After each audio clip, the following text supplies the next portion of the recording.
Welcome to part 2 of Anglunia Introductions. Today, we will learn about Anglunia's rich culture, roleplay, and world building. Anglunia is a roleplay heavy and world building heavy nation, with our standards for lore being generally higher than other nations. But we teach those who aren't very good at lore and roleplay how to do it too. Races. Anglunia has a few races, but one stands above the rest, the Yirsi, or Ice Elven race. I'll be referring to them as Yirsi from now on. The Yirsi migrated to Mirau around 5,000 years ago and have inhabited the northern parts of the subcontinent ever since. Recently, through Anglunia's expansion, they have also migrated southward. Yirsi, or Ice Elves as the name says, are an elven race, adapted to cold climates like tundras and taigas.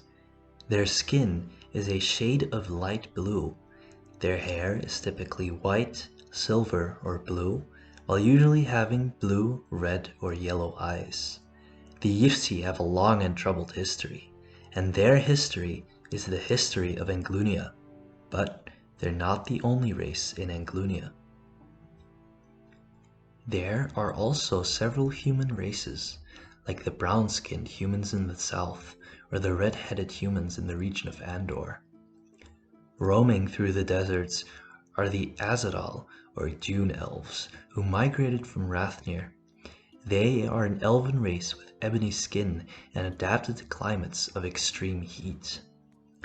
A more uncommon and nearly extinct race is the Undercreeper, a type of fish-like humanoid whose civilization died out thousands of years ago.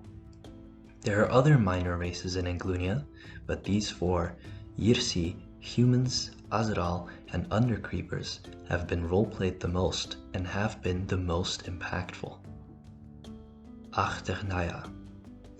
The main religion of Anglunia is Achternaya. It is a polytheistic religion with 13 main gods and goddesses, one of whom is forbidden and banished. Each god of Achternaya has two traits which are opposite of each other. The religion is led by a prophet and 7 head priests.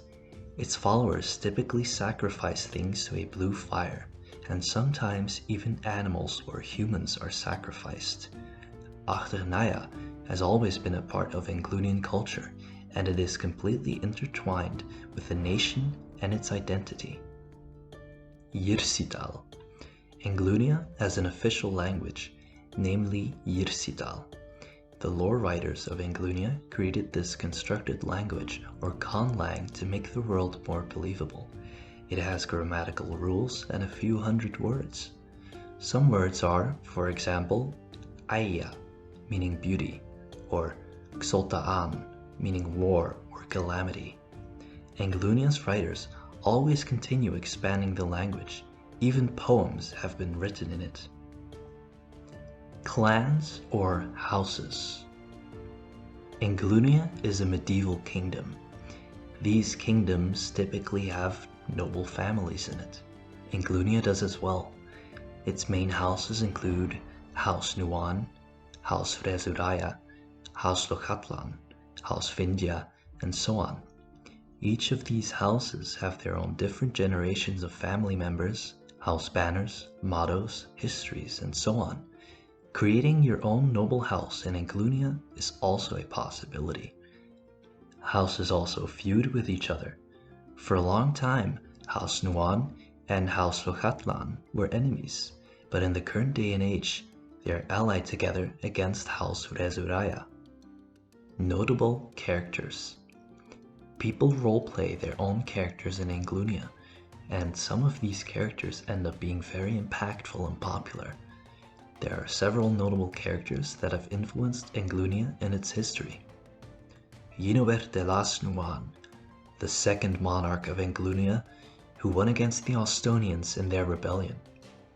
Eliawin Yinubert Nuan, the third monarch of Anglunia, who introduced an age of peace and prosperity. Zeros Elzar Rezuraya, the fourth monarch of Anglunia, who built the nation's roads. Banor Banhedas Ben Hator, the Onsir of Eredor and general advisor to 3 of Anglunia's monarchs. He is the one to have rediscovered much of its ancient history. Anyone can make their own character, their own story. All you need is motivation and some creativity. This was part 2 of Anglunia Introductions. Now you know about Anglunia's culture, its different races, its religion, language, noble families, and notable characters. Come again next time for part 3, where we will tell you tales of Anglunia's long and tumultuous history.